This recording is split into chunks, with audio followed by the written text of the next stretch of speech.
Great. Welcome everybody to the Paladin webinar series. I appreciate you all attending. Today the presenter will be Joalice Bersinio, and she is going to be joining us for Mercury. She's actually in Colorado today. I'm out of Bend, Oregon.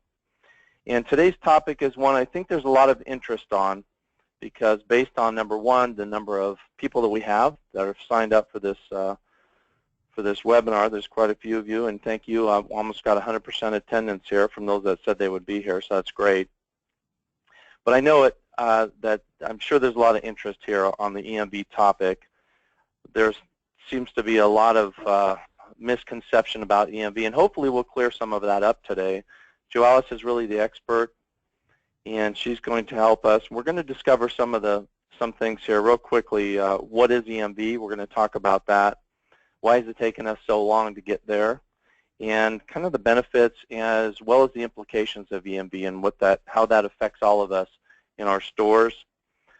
Then we'll discuss a rollout plan. There's actually, we do have a rollout plan. It all depends on the current processor you have and the current configuration, what type of machines you have and such. And we'll talk to you about that. There are solutions that are underway right now that we'll be just touching on slightly. But first, Joalice is going to give us kind of a EMV 101, talk about the fundamentals of credit card processing, what some of the risks are, and I'll go ahead and turn it over to you now, Joalice. Perfect. Thanks, Charles. I appreciate it. Well, thank you, everyone, for joining today. As we all know, EMV is very much front of mind when it comes to payments. As of October of 2015 with the liability shift, and realistically, what does that mean for your business today, and what are the implications, as Charles mentioned, as far as payment processing is concerned. So we're going to touch on, why did it take so long to get here and essentially bring EMV to the table, and also what's important as a business owner for you to focus on when it comes to security. What is the big picture of it, and what are we doing to address that with you? So I think one of the top things definitely that comes up, especially for us here at Vantiv, is why did it take so long for us to get here, even though the liability shift happened in October of 2015. And this is basically just a snapshot and a roadmap of what it takes to deliver an EMV certified solution. It takes the work of the application involved to ensure that the processor and the software developer are talking to each other.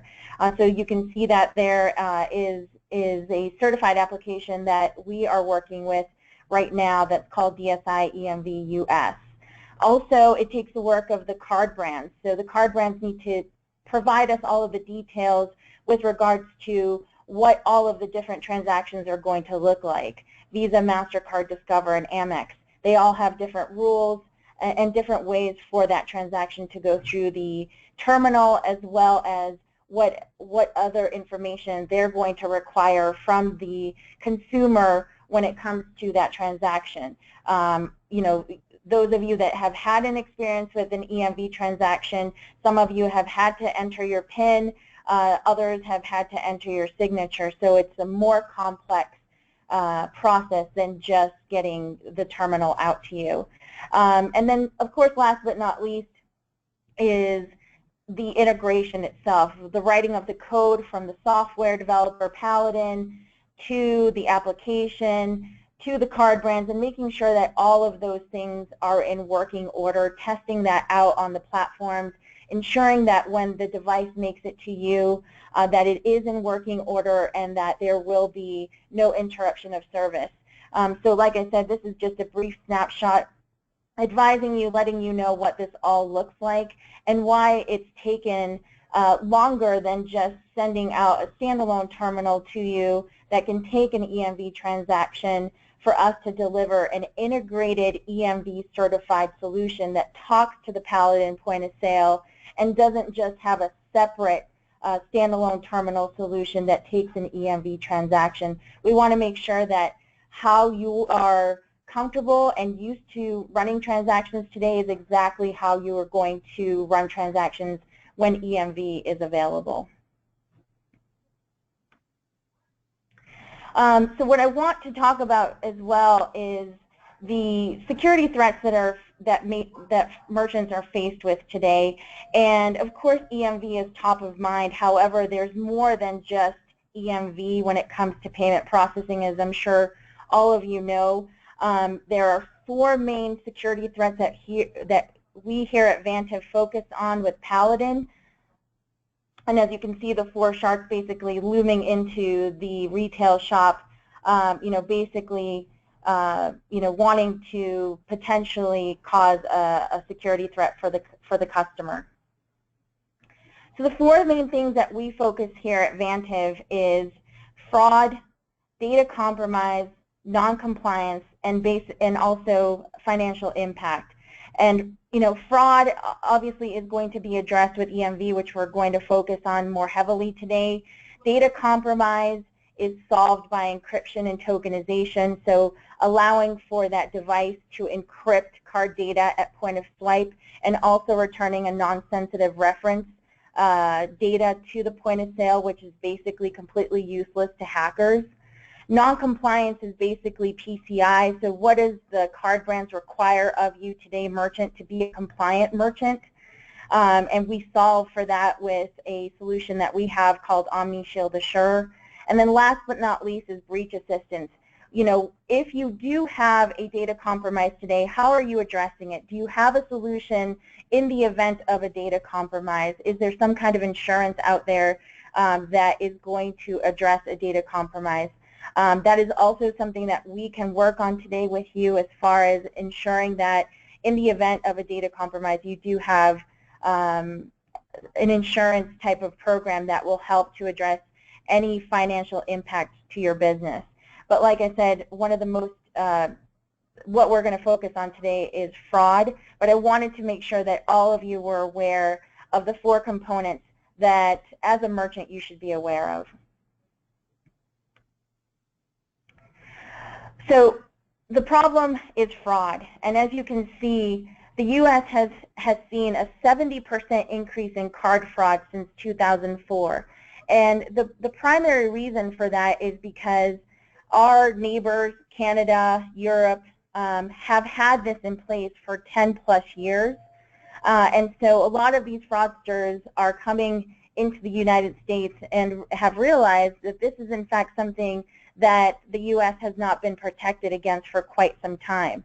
As you can see, on average, it's about $20,000 a company faces in financial loss from payment fraud in 2014. So this is obviously something that we all need to be aware of. There are certain areas within the United States where we do see a heavy impact of fraud.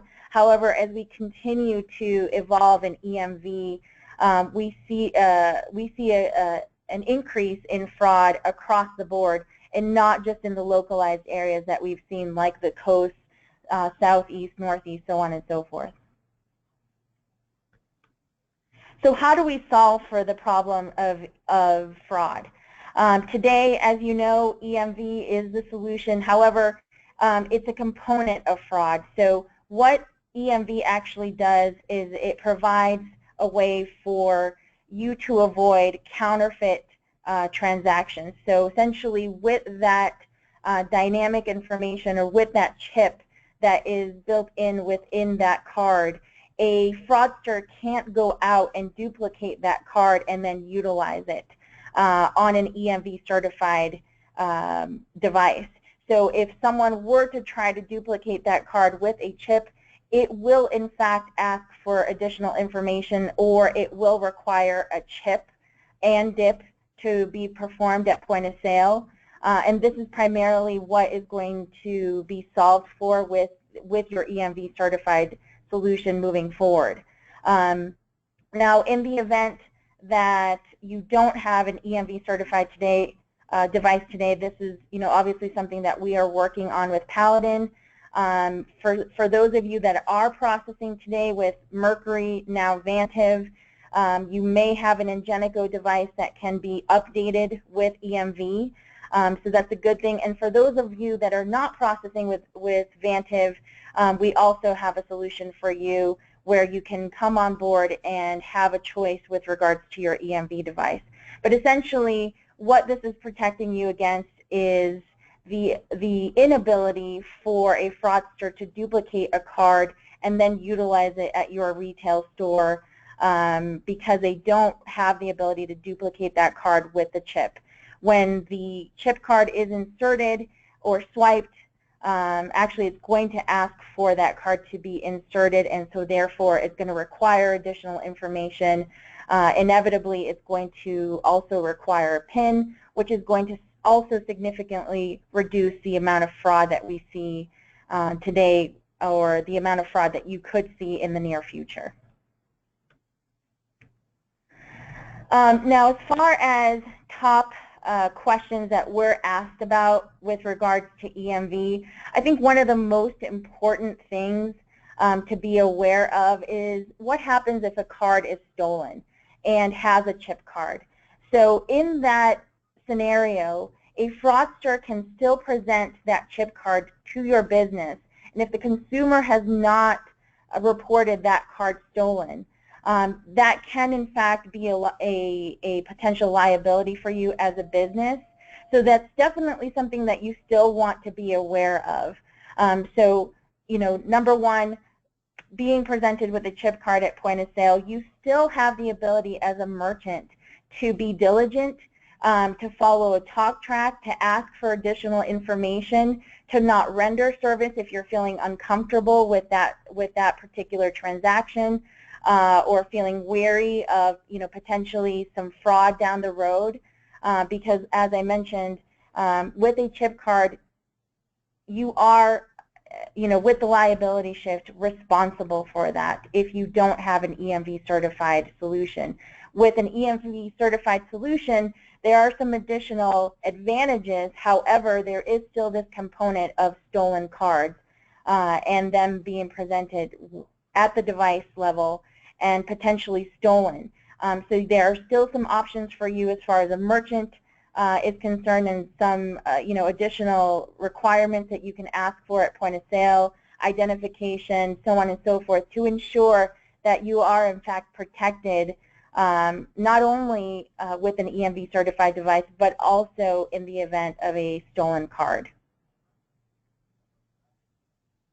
And then, as Charles mentioned, there are some options for you that we are currently working on with Paladin as far as EMV certified processing on the Ingenico devices, and also potentially other devices down the road that would be of interest to you.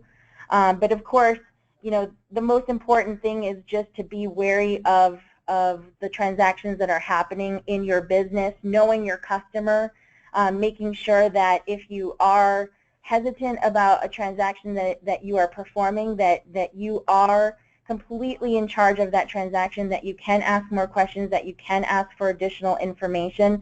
And then, of course, you can also come to us here at Vantive or to Paladin with some additional questions that we can answer for you, particular to your business, before, you know, you perform any of these transactions. You can feel free to email me directly with any questions that you have. And then we also have some videos on our website, as you can see right here, that will show you and demonstrate to you some of the things that merchants deal with on a day-to-day basis, and how we at Vantive address potential security threats with Paladin point of sale. Thank you. That was great. Now we can open up for questions at this time. If anybody has a question, if you want me to unmute you, either raise your hand right now and/or put in a question via text, and I can respond to we can both respond to your questions. I know there are additional questions out there. I don't see any coming in at this point. Maybe they're still writing them. But if anybody wanted to ask, I can unmute you and you can join the conversation. One thing that I did want to inform you of is there's some also additional changes with Visa recently that as of July 22nd of 2016, any chip card fraud that comes into your business that is $25 or lower, Visa is actually going to eliminate your responsibility of that until April of 2018. So we do see EMV continue to evolve and change as the delivery of the technology or the devices that are important for you as a merchant to have may not necessarily be available at this time because of everything that we've already discussed and the complexities of having a certified solution delivered to our merchants. So that's definitely something to be aware of as of July 22nd, 2016. Anything Visa related, $25 and below, that is considered chip card fraud is actually something that you're not going to be responsible for until April of 2018. And I believe American Express has also implemented that rule. MasterCard has some additional help to merchants. It's not as black and white as Visa and Amex. However, that is something to be aware of as, you know, reprieve to essentially some of the issues and some of the concerns that merchants have had today with EMV due to the fact that they currently don't have an EMV certified device. I do believe that the card brands are listening to us and inevitably are going to continue to allow for additional time for the U.S. to adopt EMV. As of today, Canada, that has had EMV for 10 years, there's only a 50% adoption rate. So, you know, obviously there's going to be more time needed to fully adopt EMV in the United States. Thanks, Joelle. So I have a couple of questions here. One, the question was they have both ISC 250s and 480s and wondering what they can expect them to be working with EMV and Paladin. And the good news is the 250s and the 480s share the same code. So although the certification is required on both the machines, we are working on rolling out a solution very soon. It's actually in testing at this point. And it depends really on what to expect, how that transition will take place. It may require swap out of machines. It may require, or only may require a, what do they call it, injecting the devices remotely. It depends on the version of device that you have. Those devices, however, should work. It's just a matter of we don't want to disrupt the operations very much when we get you converted to the EMV solution. And I think that addresses the next question, which is what's involved in getting them to function. And again, if depending on which version of the equipment that you have, we may or may not be able to do a field upgradable injection to get you working with EMV right away, or it may require a swap out of equipment. Same equipment, but it needs to be injected with the latest code. The second or third question here was what's in place for people not using Mercury to process payments.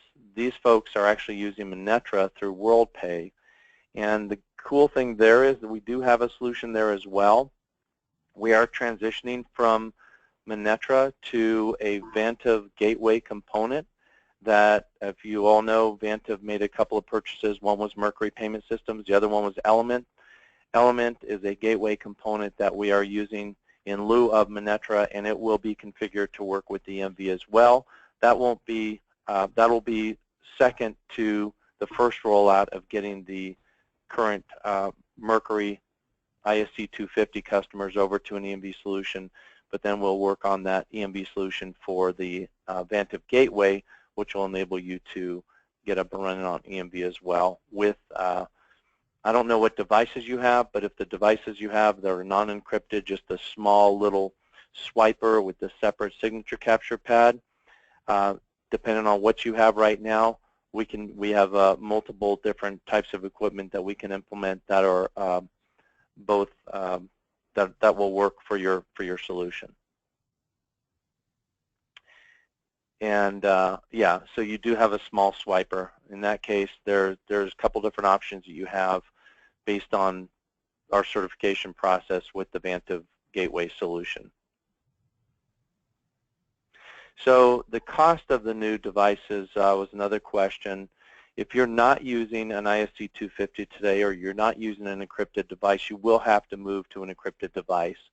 The devices range anywhere from $300 to $800, and it depends on what solution you're looking for. If you're looking for an all-in-one integrated signature capture pad as well as swipe and dip and debit pin pad, that's going to be more on the higher side. If you're looking at just the pin pad with the dip and the swipe and not the signature capture pad, which would be probably a better solution for you, we're talking, you know, upwards of, you know, $300 or so, or right around $300. But then we're also looking at selling these with a 5-year overnight warranty, and that warranty service will cost something extra on top of that, so that if you have a problem with that device, you can contact Paladin, we'll support you, and we'll get another one out by the next day.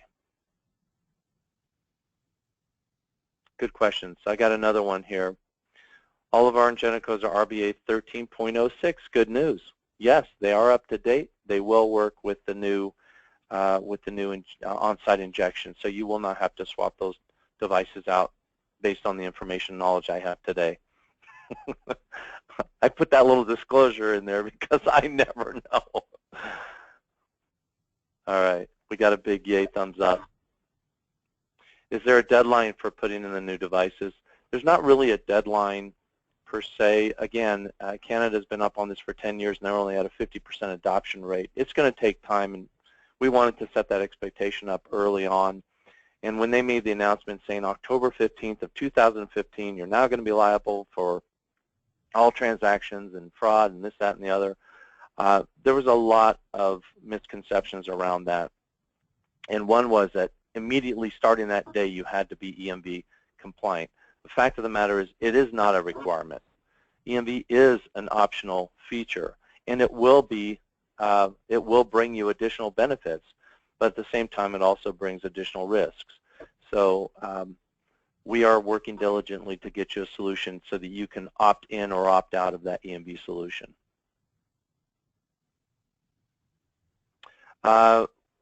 The only direct, so the other question is, are we looking at a direct to world pay? Maybe in the future. At this time, our direct connect solution is using the gateway that Vantive has, which is Vantive Express Gateway. That is the direct solution that we're looking at for WorldPay. There's just not enough, there's just not enough customers to warrant the investment work. Every time we certify to another credit card processor, it's minimum $250,000 to $500,000 investment in a 6 month to a year's worth of work. It really does take a lot of not just initial upfront support, but ongoing support too, to maintain those certifications and connections. It's a very, very costly venture, and with the EMV on the development front, it even complicates things a little bit more. There's nothing that is clear and orderly about this credit card processing. It's very convoluted and complicated, and it takes a lot of different resources to line up and stars to line up and everybody work together to make this work. And it is a very difficult business, and I'd like to say that we're on the forefront of the technology. We were the first to adopt the encryption, which is the tokenization that you've heard so much about, which addresses the issue of what's in your quadrant. Does that address, Jo Alice? The encryption. So that'll address data compromise, which is what we hear in the media on a day-to-day basis. Target, Home Depot, so on and so forth, big retailers that have had data breaches. With the encrypted reader, you can avoid that 100% due to the fact that essentially it jumbles the track to data that is on the consumer's card, which is essentially what a hacker is looking for to sell on the black market. So a hacker will hack into a point of sale for 6 months to a year and then cash out.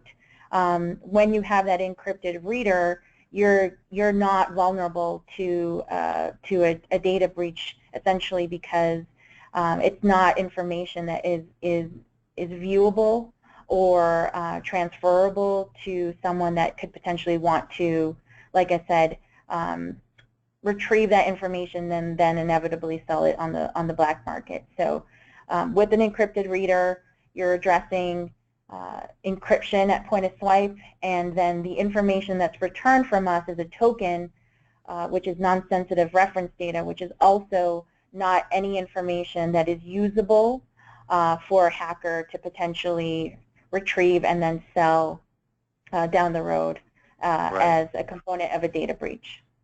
Yeah, most of the customers that we have today are on the encrypted devices, but those of you who are using a small swipe, just because you're using a small swipe doesn't mean that you're necessarily vulnerable, because we do encrypt the data that we store in Paladin, that we process in Paladin. So it's entirely encrypted. It would be difficult for a criminal to get that information. But when you add the extra added encrypted device into that equation, you eliminate that from ever happening. It is virtually impossible for criminals to get into your system. Even if you store credit cards in Paladin, if you have an encrypted device, there's just no way they can breach that data from our system. Now, they could breach it other ways. They can put a surveillance camera in, or have somebody there taking pictures of people pulling out their cards. I mean, there's other ways, or even an employee that wants to do you harm could actually get the credit card information. Those types of security we can't address. I would like to just put out a plea to everybody doing retail today that, you know, it's up to you really to enforce the laws and enforce the rules. So I would recommend everybody have surveillance cameras at each point of sale. Also, I would say that have your cashiers verify who's using the card. Make sure they look at the name and the ID to make sure it matches the card, and then prosecute offenders. I mean, it's really up to you. The good news is, it sounds like Visa and MasterCard, which I just learned about on this call, is going to give you a little reprieve on those transactions under $25, which is superb, because most of our customers' businesses, average transactions are below $25. So that would mean that that is covered, and you'll be covered on that front. So be diligent about that. It says here, we see and hear commercials about wallets that are supposedly protect cards from being read. Will the EMV chip stop that risk, or is this a simple scare tactic that is meaningless? Ooh, that's a good one. So can they air read a chip card? In other words, because you hear about these guys that go around with these readers and they just scan them by somebody's wallet and it's supposed to be able to pick up that data. Right. I mean, the whole point of EMV is the fact that that chip is unreadable and unable to be duplicated, and it's dynamic. So I don't believe that that is the case, that, you know, a fraudster could in fact pick up that information just by being in someone's, you know, wallet. And even if they did try to duplicate it, they can't duplicate the chip. So if they were to go to a retail store and swipe that card, it would require the dip and potentially even a PIN, which is required by the bank. So the bank is going to determine how they want the consumer to perform that transaction. Some banks are, for the most part right now, still in chip and signature mode, but I'm 100%, almost 100% sure that almost all transactions are going to move to chip and PIN. If you haven't seen that already, on your debit card, you're already used to that, and on your credit card, more likely than not, you're going to be receiving a credit card with a chip embedded that will also require you to do a PIN. So there are just going to be additional requirements as a consumer from the bank required of the consumer to perform at point of sale on debit and credit cards that are going to significantly reduce fraud. So having the ability to duplicate it, if it's in your wallet, I don't see that is going to be a big issue down the road, just because the banks are going to continue to,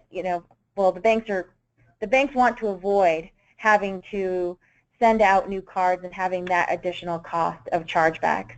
So they're going to do whatever it takes to significantly reduce that cost associated with chargebacks and with fraud, and that's realistically what EMV is about. So I don't foresee that being a major issue down the road. I could be wrong, but I don't foresee it being an issue. I have another question, but before that I wanted to address that and just add my 2 cents in, that can be potentially, if somebody were able to read a card, they could get that card number and use it for an e-commerce transaction potentially. The only problem with that is most of the e-commerce transactions that I see today require that CVV number to be put in, that 3-digit or 4-digit number on your card to be entered, and that card is only on, that number is only on the card, hopefully not in the chip data that can be transferred, if in fact it can be transferred. I think the jury's still out on that. I think it depends on what type of card it is. But we have another question. It says the mag strip, it still exists, right? Yep, that's correct. And it can still be used to swipe for those merchants that don't have EMV chip cards. Absolutely. Even if they do have an EMV chip, they can still use a swipe, but it'll force them, if it recognizes that there's a chip on the card, to be dipped as well. And it will ask them to take it to the next level and to dip it. So even in Canada, at 50% adoption rate, they're still accepting swipe cards. I mean, they have to, right? If they want any customers coming from the United States into Canada to use the card, you couldn't use the card if you didn't have a chip card. Right, right. So yeah, and swipe is still out there. I think that the most important thing, and something that you touched on, Charles, in the beginning, is this is a shift in responsibility. This is not a mandate from the card brands. And so the fact that, Canada is still 50% adoption rate, and we're, I believe, at maybe 10% or lower than that. Maybe I might have those numbers wrong, but I don't think that we're even close to 10% adoption rate, because there are still consumers out there that have a magnetic stripe card. They haven't had to change out of those cards because they haven't expired yet, or maybe they haven't lost their cards, so on and so forth. So there's no real reason to update those cards. But the fact of the matter is that the banks are going to position themselves and really push this out, because they're the ones that, in addition to everybody else, are also heavily impacted by fraud, with having to reissue cards and also investigate fraud, investigate chargebacks, so on and so forth. So they're the ones that are really going to be changing the behavior in our industry, and are going to be telling us what the rules are.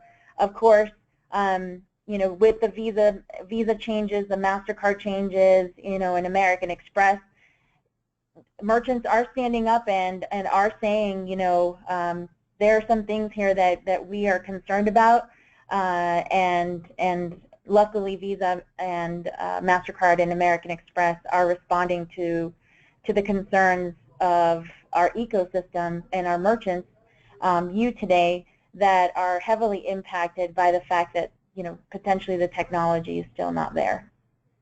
I have one more question, and then we'll go ahead and wrap it up. We're about 36 minutes into this, so I appreciate your attention. It looks like we've got everybody online still.